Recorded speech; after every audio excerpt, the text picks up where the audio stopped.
Des recettes en plus, des dépenses en moins, des économies donc. Un emprunt qui passe de 27 millions à 20 millions d'euros. Mais tout n'est pas rose non plus pour les modifications du budget du conseil départemental. Commençons par ce que Jean-Gérard Pommier appelle les tuiles qui tombent de l'État. Ce sont les 11,5 millions d'euros en moins dus aux baisses de dotation de l'État.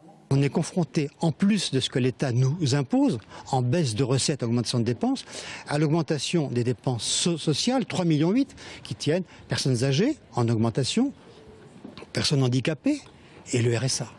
Donc, vous voyez, ça fait au total plus de 17 millions de dépenses il faut trouver des économies en face. Et ça, c'est compliqué. Mais on y arrive. Pour y arriver, le conseil départemental a gagné sur les frais de fonctionnement, près de 11 millions d'euros, ou encore a baissé les dépenses d'équipement de 2,6 millions d'euros. Revers de la médaille pour l'opposition, il n'y a plus d'investissement par le conseil départemental.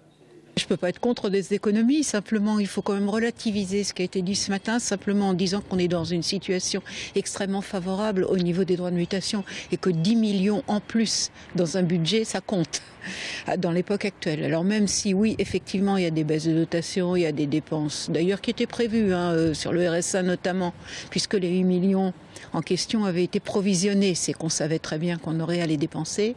Consensus total en revanche dans l'Assemblée pour lutter contre la violence faite aux femmes, de droite, de gauche, du centre, élus, collaborateurs et collaboratrices, portaient donc le ruban blanc. Et pour la photo de famille, il n'y a pas à dire, la parité des binômes aux dernières élections a féminisé l'assistance.